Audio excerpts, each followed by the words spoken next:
자, 반갑습니다. 메가스터디 수험생 여러분, 수학영역 장영진 강사입니다. 참 오랜만에 또 캐스트로 인사를 드렸는데요. 모의고사 막 집필하고 이제 막 파이널 강의하느라고 조금 늦게 인사드린 것 같기도 합니다. 자, 오늘은 캐스트 주제가 무엇이냐면요, 기출입니다. 기출. 다른 기출도 아니고요, 최신 기출을. 뭐라고 타이틀을 잡았냐면 최신 기출, great. 자, 이걸 모르면 stupid, 모르진 않겠죠. 최근에 출제된 문제들인데 안 풀어보지 않았을 것이고, 기출문제 또 뭐 이렇게 수많이 켜켜이 쌓여 있습니다. 기출의 중요성은 아무리 강조해도 지나치지 않을 정도로 엄청 중요한 거 맞죠? 그런데 60일도 채 남지 않은 이 시점에 그럼 기출을 또 봐야 되나요? 기출을 어떻게 봐야 되나요? 라는 의구심을 가진 학생들도 있을 것이고, 이제 기출은 좀 지겨워요. 실무를 비롯한 새로운 문제들을 좀 많이 풀고 싶어요. 라는 강한 욕구를 가진 친구들도 있을 겁니다. 그러니까 모두 다 잠깐 스톱하고 좀 주목해 주실 필요가 있습니다. 왜냐하면 지금의 시대는 변화의 시대고 격변의 시대예요. 그래서 마치 2015년처럼 그냥 나오던 대로 그 틀 그대로 교육과정도 5년차 정도 돼서 안정적으로 수능 기출문제들이 틀이 잡혀있던 시기랑 달리 교육과정 2년차죠. 작년부터 수능 출제진들이, 수능 평가원 출제진들이 대폭 교체됐다는 사실은 아마 정설인 것 같아요. 그래서 최근에 변화하고 있는 이러한 또 난이도도 무시하지 못할 정도로 높아진 이 수능 수학에 어떻게 기출을 바라봐야 할 것이냐라는 점은 반드시 한 번 더 생각해 볼 지점이 있는 것 같습니다. 비록 양은 많지 않아요. 본격적으로 새롭게 출제된 것은 작년 9평에서부터라고 시작하면 될 것 같고, 작년 9평, 작년 수능, 그리고 이번 6평, 이번 9평 하면 킬러 문항은 한 12문항 될 것이고, 유의미한 준킬러 문제, 그러니까 아주 쉽진 않으나 꽤 좋고 꽤 생각을 많이 해보면서 정확하게 풀어서 맞아야 되는 그런 문항은 한 15개 정도 되겠죠. 그러니까 이런 정도의 문항이 양은 많지 않지만 가볍게 그동안 그 이전 기출들처럼 한번 쭉 풀어본 것, 나 이 문제 풀이법을 알아 정도로 흘겨 넘기기에는 그것이 가진 의미가 결코 만만하지가 않습니다. 해서 최신 기출에 대해서 다시 한번 들여다보자. 그리고 이 중요성을 충분히 우리가 탐색할 수 있는 만큼 깊이 있게 탐색해서 마무리 시즌을 해나가는 것이 현명한 태도일 것이다 라는 것이 선생님 얘기입니다. 그래서 그레이트입니다. 아시겠죠? 그레이트 최신 기출. 자, 하나씩 볼까요? 오늘은 미적분 편이고요. 자, 차례차례 기백 한 번 더 하고 확통.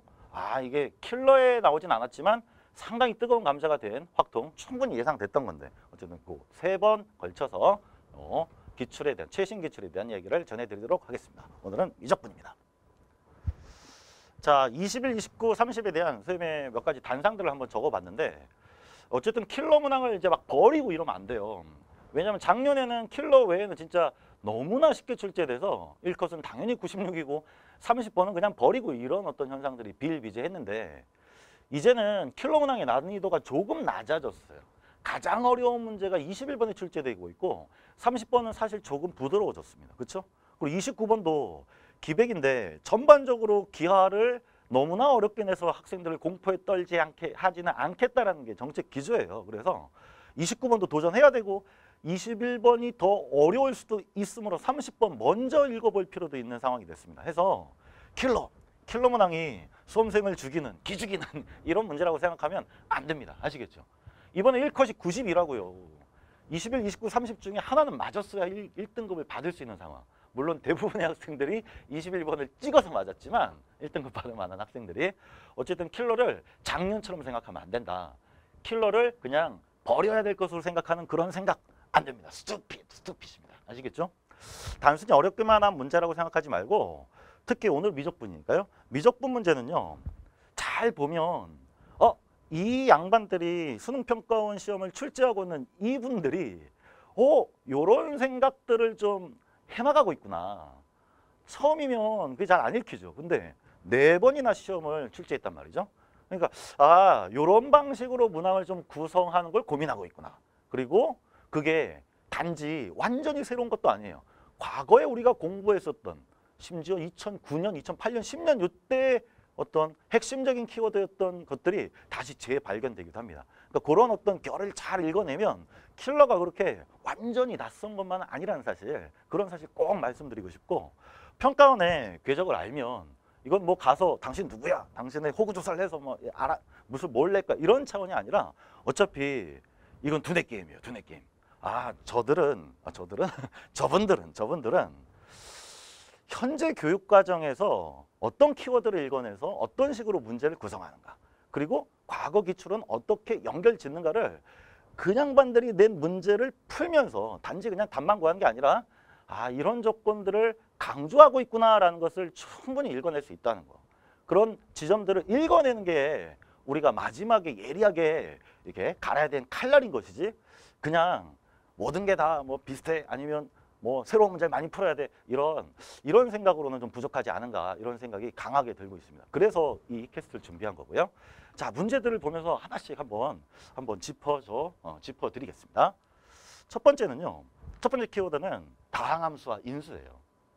작년 6편까지는 다항함수는 사실은 이과 킬러 문제에, 미적분의 이과 킬러 문제에 주류가 전혀 아니었습니다. 심지어 이런 경향도 있었어요.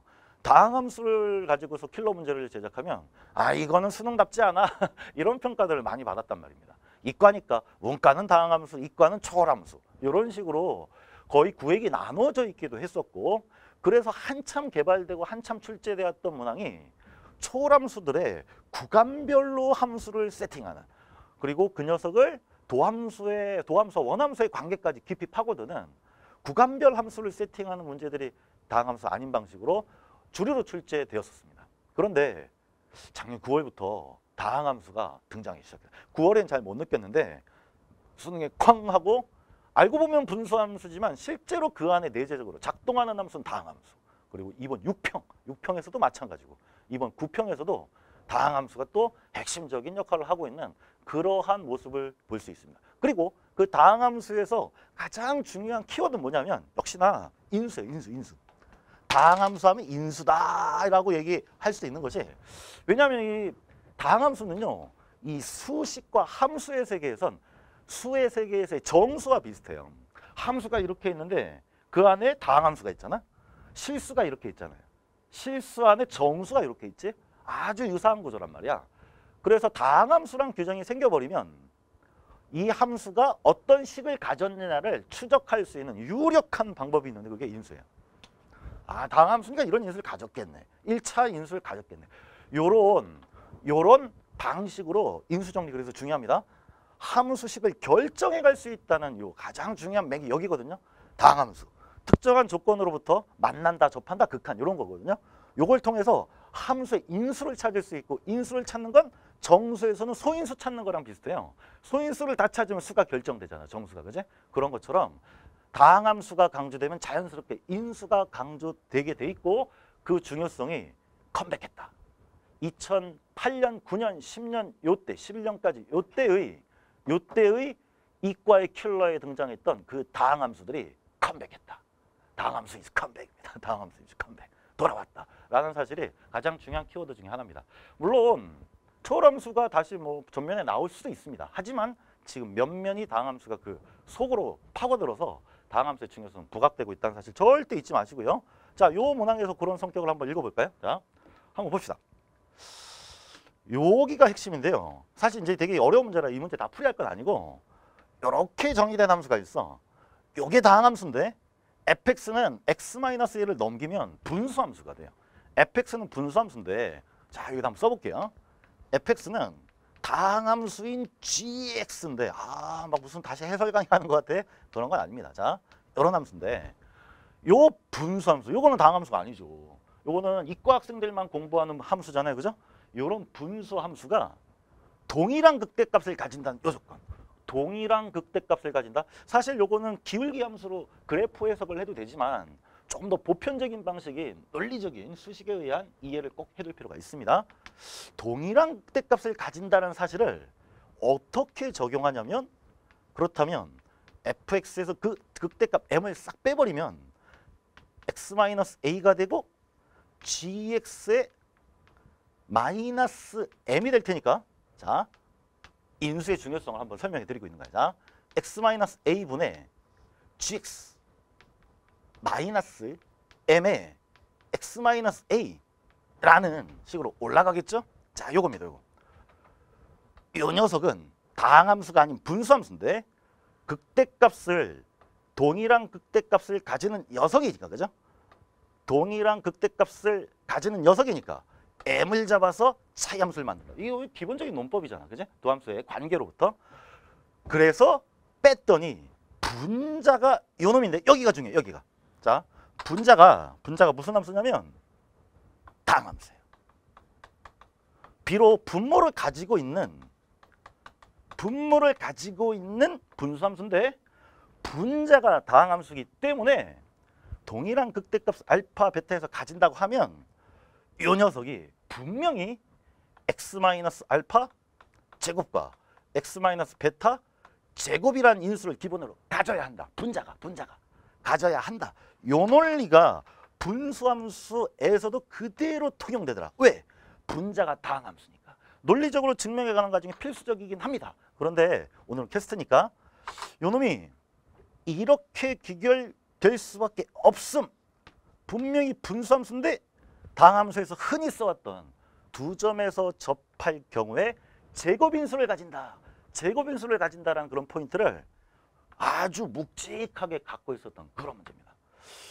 요게 만약에 삼각함수 이렇게 쓸 수 없어요. 절대로 쓸 수 없는데 다항함수인 4차 함수에서 누구를? 1차식인 다항함수를 뺐으니까 여전히 4차고 두 군데서 접하니까 그냥 자연스럽게 분자가 제곱인수를 가진다라는 이런 논리들이 작년 수능 30번에서 학생들을 엄청나게 괴롭혔는 이게 정말 성립해? 이럴 수 있는 거야? 라는 그런 의아함을 가질 수밖에 없거든요. 이런 지점들이 치밀한 분석의 대상이고 다항함수는 과연 다른 함수들 속에서 어떻게 기능을 할 수 있는가 이런 걸 추적하는 것이 지금 우리가 해야 할 공부가 맞는 것 같아요. 이해되시죠? 요 문항뿐만 아니야. 다항함수가 굉장히 다양한 곳에 등장하고 있는데 인수로 만들어지는 사례를 하나 보여드렸습니다. 대표적인 문항이죠. 동일한 극대값을 가진다를 그러면 직선과 두 점에서 접한다로 해석해서 인수 두 개씩을 딱딱 가져가는 구조로 이해하는 것. 그게 작년 수능 30번에 내재된 다항함수의 원리였다는 사실 한번 보여드렸어요. 자, 그레이트. 다항함수를 읽어내기. 인수의 중요성을 파악해 나가는 것. 이런 것이 지금 우리가 해나가야 할 방향이라고 거듭 말씀드립니다. 다음 문제도 한번 볼까요? 또 다른 문제인데 이번 6평이죠. 6평 21번인데 역시나 다항함수와 인수가 키워드예요. 왜냐하면 뭐 다항함수 4차 함수라고 언급되어 있을 뿐 그걸 로그 함수 안에 집어넣어가지고 ln 하나 집어넣어서 새로운 함수를 구성했죠. 이건 초월함수죠. 이제 더 이상 다항함수가 아닙니다. 그런데 이 gx도 ln 안에 sin x 아니요 gx라는 3차 함수랑 sin x 곱한 걸 집어넣고 ln에 집어넣기 때문에 초월함수예요. 그러니까 이건 다항함수 같은 느낌이 안 들어요. 근데 요 놈을 미분하는 순간 fx분의 그만 씁시다. 자, 풀어본 경험이 있죠. fx분의 f'x가 되죠. 다항함수분의 다항함수 4차 함수분의 3차 함수라는 분수함수가 되고 f'x. 자, 요 놈도 다항함수와 사인함수의 곱인데 미분을 하면 요 놈 그대로 분모로 들어가고 분자가 이게 도함수가 되죠. 그 녀석들이 또 다항함수가 깊숙하게 들어가 있는 식이 되어버린다고. 그죠? 그래놓고 어떠한 조건을 줬냐면 자, 요거 보세요. 그놈에다가 x-1을 곱해서 극한을 취한다. 요게 다항함수분의 다항함수의 0분의 0꼴 극한식이거든. 분수식꼴의 0분의 0꼴 극한식. 미적분 1에서 공부했던 가장 중요한 형태예요. 미분계수를 유도해 나가는 기본 형태. 그 극한으로 구성해서 결국 어떤 인수를 가지고 있냐. 요 인수를 몇 개나 가지고 있냐. 요 인수를 몇 개나 가지고 있냐를 추적하게 만든 문제였습니다. 굉장히 중요한 신유형인데 그동안 다항함수는 주로 인수를 어떻게 찾게 했냐면 두 그래프가 만난다. 인수 1개. 두 그래프가 접한다. 인수 최소 2개. 이게 뭐 위치가 바뀌면서 접한다. 이를테면 변곡점 같은 데서 인수 3개. 인수를 발견하는 방식으로 그래프에 교차하는 방식을 탐구하게 만들었다면 아예 노골적으로 극한식으로 0분의 0꼴 극한식으로 인수를 발견하게끔 하는 굉장히 참신하면서도 새로운 문제였습니다. 자, 그러니까 이 안에서도 이 출제자들은 결국 fx란 함수를 결정해 나가는 과정을 묻고 있는 함수의 결정 문제인데 그걸 인수라는 어떤 기본 소스로부터 찾을 수 있게끔 설계해 놨다는 거죠. 역시나 강조되고 있고 이러고 나서 선생님 이 문제 보고 진짜 충격받았어. 여기 딱 보고서 야, 그래프가 만나고 교차하고 접하고 뭐 이렇게 위치가 바뀌는 변곡점 접하고 이런 것이 아닌데 다항함수 인수를 찾아나간 논리를 이렇게 구성할 수도 있구나. 겉모양은 완전히 초월함수인데, 그죠? 겉모양은 완전히 초월함수인데, 요런 기가 막힌 방식으로 다항함수의 핵심적인 논리를 이어가고 있다는 사실이 놀라웠습니다. 오, 대단한 충격이었습니다. 대단한 충격이었어요. 어쨌든 같은 문제를 보고서도요, 비슷한 외양만을 보는 것이 아니라 그 함수가 가진 내재적인 어떤 원리를 찾아 나가는 것. 그게 선생님이 여러분들한테 조언해주고 싶고 같이 그 길을 가면서 그 의미를 전달해주고 싶은 부분들이랍니다. 자, 여기서 키워드를 다시 한번 점검해 볼게요. 요거 sin x죠. 사실 요거 x와 똑같은 기능을 한다. 결국엔 x와 똑같은 기능을 해요. 자, x분의 sin x라는 것의 극한을 기본 극한으로 공부한단 말이에요. 그죠? x가 0으로 갈 때 이게 1로 가요. 그러니까 요 놈을 x로 바꿔서 풀면 진짜 쉬워 정도의 얄팍한 어떤 그러한 설명이 아니라 sin x는 결국에는 gx라는 이 다항함수와 x 하나 정도의 인수 기능을 하기 위해서 들어간 녀석이다를 읽어내시면 문제가 보이는 수준이 달라져요. 그 sin x 대신 x를 싹 넣고 풀면 쉽죠? 편하죠? 이런 거 아니에요. 얼마든지 다른 방식으로 지수함수든 탄젠트든 아니면 로그함수든 저런 인수 기능을 하는 초월함수식을 끼워 넣을 수 있다는 사실을 열어둔 문제입니다. 열어둔 문제. 아까 지나가면서 설명했듯이 추가적으로 곱한 인수 하나가 이 안에는 몇 개 들어있는지 알아볼래, 이런 인수를 아주 그냥 노골적으로 던져주는 방식으로 문제를 구성한 사례라고도 볼 수 있고요. 사실 이 사례는 다항함수 안에 인수를 결정하는 사례는 진짜 많고 그동안의 다항함수 문제의 대다수가 킬러 문항은 인수를 구성하는 방식이었다는 사실을 강조해드리겠습니다. 한참 이과에서는 다항함수가 안 나오던 시절에도 그런 시절에도 문과 시험에서는 꾸준하게 계속 그 다항함수의 인수를 찾아나가는 방식에 대한 질문으로 수능 평가원 시험을 출제했고요. 2013년부터 이과 2012년부터 2015년까지 이과에서는 잘 안 나오던 것이 문과에서는 꾸준히 계속 출제돼 갖고 이제 다시 문이과에 공통 지점이 좀 생겨나가고 있는 듯 보입니다. 자, 해서 중요한 기출문제들 여기 소개드리는 거 말고 탑재된 이 첨부 자료 있죠. 거기에 이과생도 다시 꼭 풀어봐야 되는 다항함수 문제들 선생님이 아주 중요한 것들 골라놨습니다. 꼭 한번 풀어보시기 바랍니다. 다항함수와 인수라는 키워드 하나 소개해드렸고요. 이런 지점들을 잘 읽어낸 우리는 그레이십니다. 그레이. 자, 그 다음입니다. 두 번째 키워드는요, 적분함수. 이거는 굉장히요 확장성이 지금 강한 상태예요. 그냥 어떤 함수를 생으로 주는 게 아니라 적분으로 정의해주는 함수예요. 적분으로 정의해주는 함수. 요거는 어떻게 풀어요라는 단일한 방향은 없습니다. 굉장히 확장성이 뛰어나서 요 함수를 절대값 붙여서 작년 수능 21번에 냈고요. 작년 9평에는 요 함수가 적분은 식은 얻을 수 없는데 그 녀석을 계산하게끔 하는 묘한 관계를 묻는 문제를 출제했고요. 이번 6평 30번에는 계산이 또 불가능한 녀석을 대칭을 통해서 계산하도록 이끌어냈고요. 이번 또 30번 있죠? 9평 30번은 2차 함수라는 작은 다항함수지만 초월함수랑 차이함수의 절대값을 만들어서 최대치수의 논리를 이끌어가는 방식으로 출제했습니다.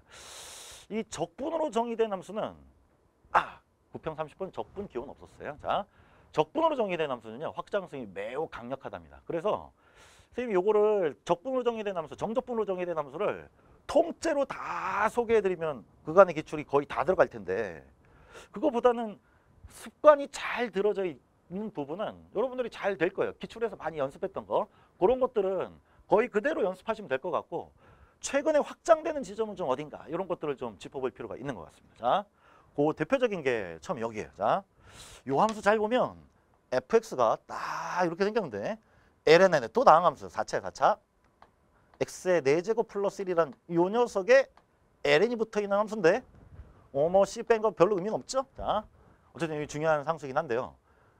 요 함수를 그대로 집어넣어서 적분했다고. 적분. 중요한 건 뭐냐면 이 함수를 적분해서 얻어내는 식을 못 구한답니다. 적분식은 죽었다 깨어나도 못 구한다. 이거 적분식 찾아내면요 여러분 상 받을 수 있어요. 적분식을 구할 수 없는 함수를 적분하여 정의한 함수. 이제 적분을 딱 해가지고 계산 가능한 적분식을 얻을 수 있는 함수에 구애받지 않아 라는 메시지들이 작년 9평 그리고 2번 6평 30번에 그대로 드러났고요. 그러면 출제할 수 있는 함수의 폭이 넓어져요. 그래서 저런 녀석들은 어떤 식으로 접근해야 될 것인가 예의주시할 필요가 있고요.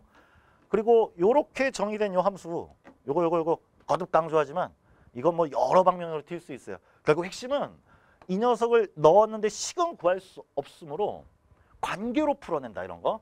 가끔은 이걸 실제로 적분을 해서 하나 뭐 앞에 1이나 이런 게 있으면 x가 붙어 있는 거라고 부분 적분하면 x가 붙어 있는 걸 또 적분할 수는 있거든. 변형된 방식으로 얘를 또 적분을 수행하기도 하고 미분을 해서 그냥 그래프 해석만 하게 할 수도 있고 다양한 방식으로 탁탁탁탁 퍼져나갈 수 있는 요 함수.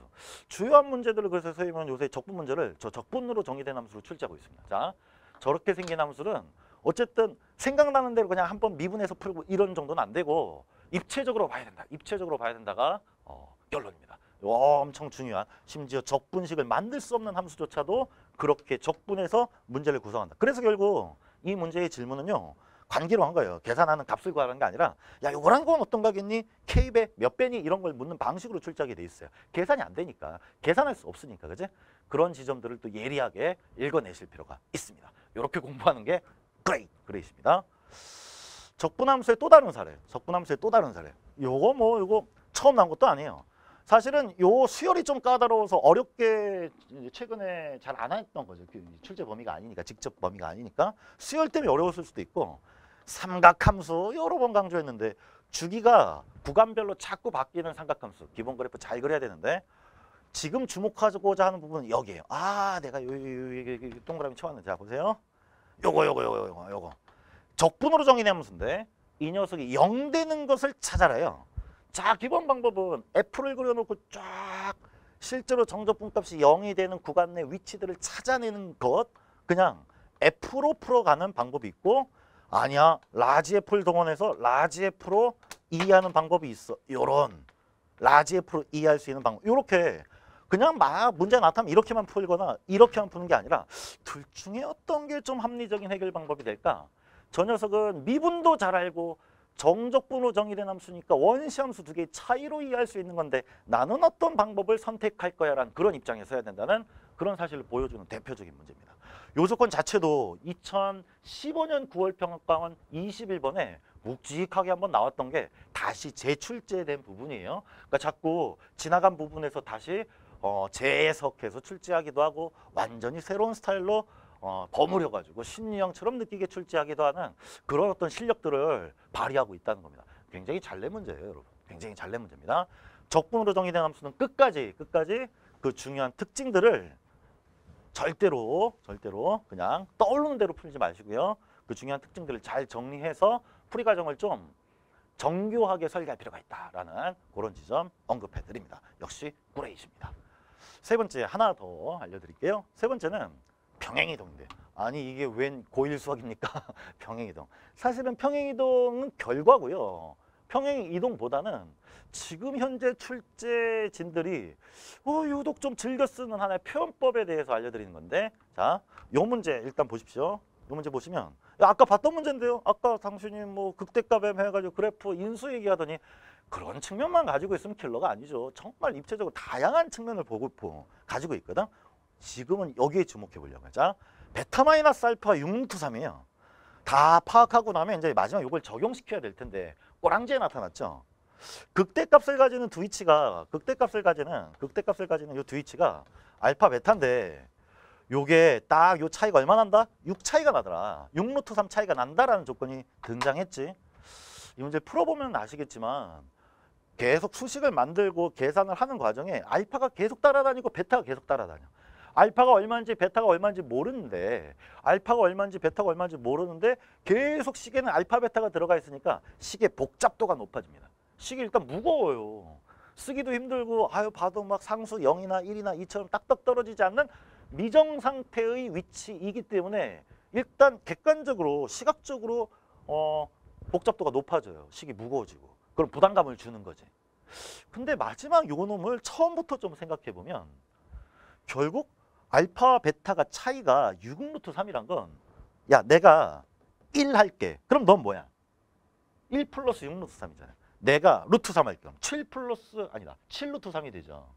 그러니까 알파 베타가 꼭 확정되어야만 이 문제에 답을 할 수 있는가에 대한 고민을 할 수 있다는 얘기입니다. 다시 베타 마이너스 알파 6루트 3인데 m의 최소값? m은 여기잖아. m은 여기 그죠? 이게 m이란 말이에요. 이 최대값의 최소값을 다시 구하는 건데 어쨌든 알파와 베타가 6루트 3이라는 간격을 유지하면서 이렇게 평행이동했다고 해서 m의 값이 변하진 않죠. m은 y값이니까 x축 방향으로 이렇게 움직여도 6루트 3만 일정하게 유지하면 m이란 값은 변하지 않겠다. 그지? 그러면 과감하게 야 그냥 우리 최적의 위치로 가자라는 풀이가 실제로 가능합니다. 이걸 이런 식으로 풀지 않으면 옛날엔 이런 걸 뭐 야매 굳이 하지 않아도 되는데 뭐 그런 걸 해서 뭐 대단한 것처럼 느끼는 건 옳지 않아라고 선생님도 생각했는데 이젠 좀 상황이 다른 것 같아요. 즐겨 쓰는 표현인데 완전히 서로 대칭의 위치로 이것도 루트 3은 다항함수에 존재하는 특별한 비율수거든. 이렇게 세팅해도 m의 값에 전혀 영향을 주지 않는다는 사실을 완벽하게 이해하고 있으면 과감하게 이렇게 세팅해도 괜찮다는 겁니다. 자, 그러니까 이게 이렇게 하는 게 맞는 거예요? 틀리는 거예요?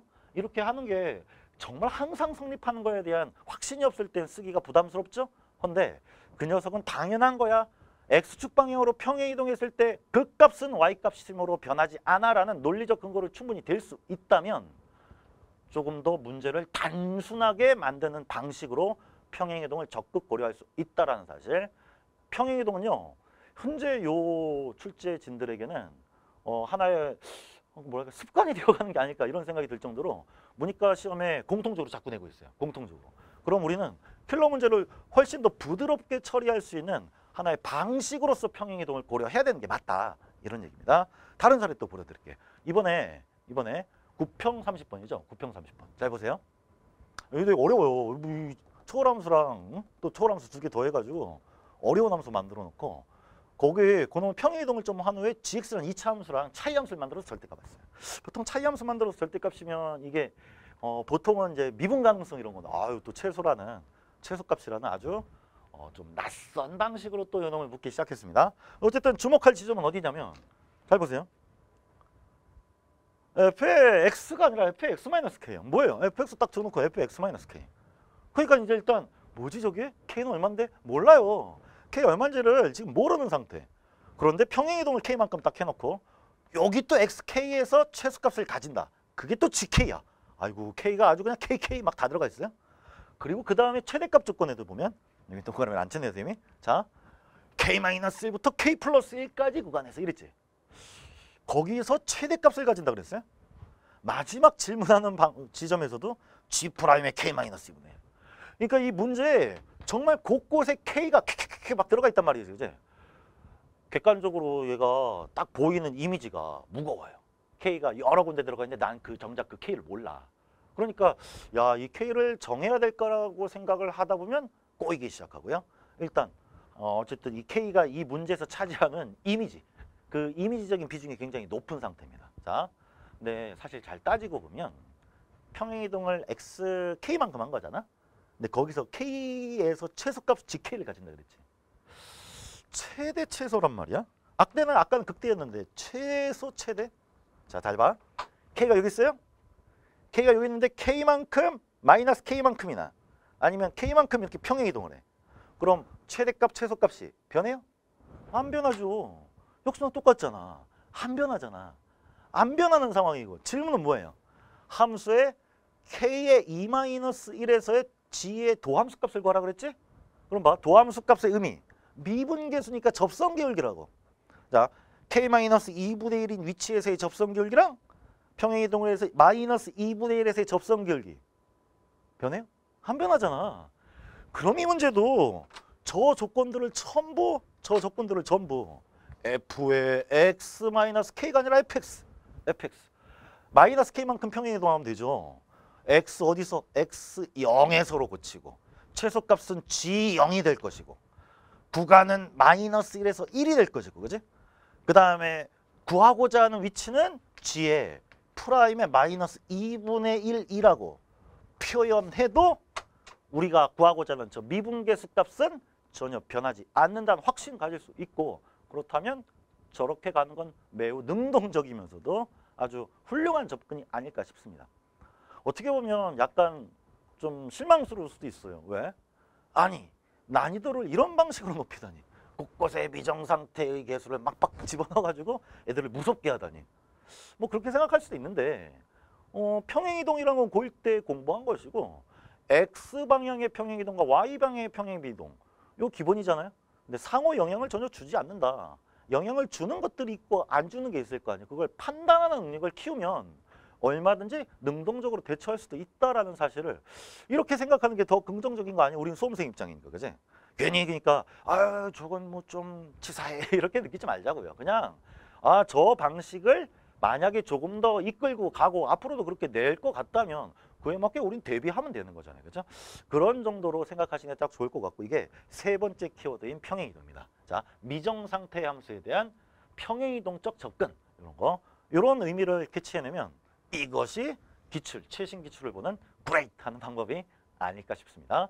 세 가지 정도 포인트 잡아드렸는데요. 사실 그 수능 킬러를 이 미적 분태를 다 맞는 방법을 알려서 그런 건 없어요 세상에. 하지만 기출 중에 다시 재해석할 건 무엇이고, 그죠? 최신 기출들의 어떤 경향은 어떤 것인지 그런 걸 우리가 최대한 논리적으로 이해할 수 있는 만큼은 해내는 것. 이게 마지막 예리한 공부의 핵심이 아닐까 싶습니다. 자, 정리 한번 해볼까요?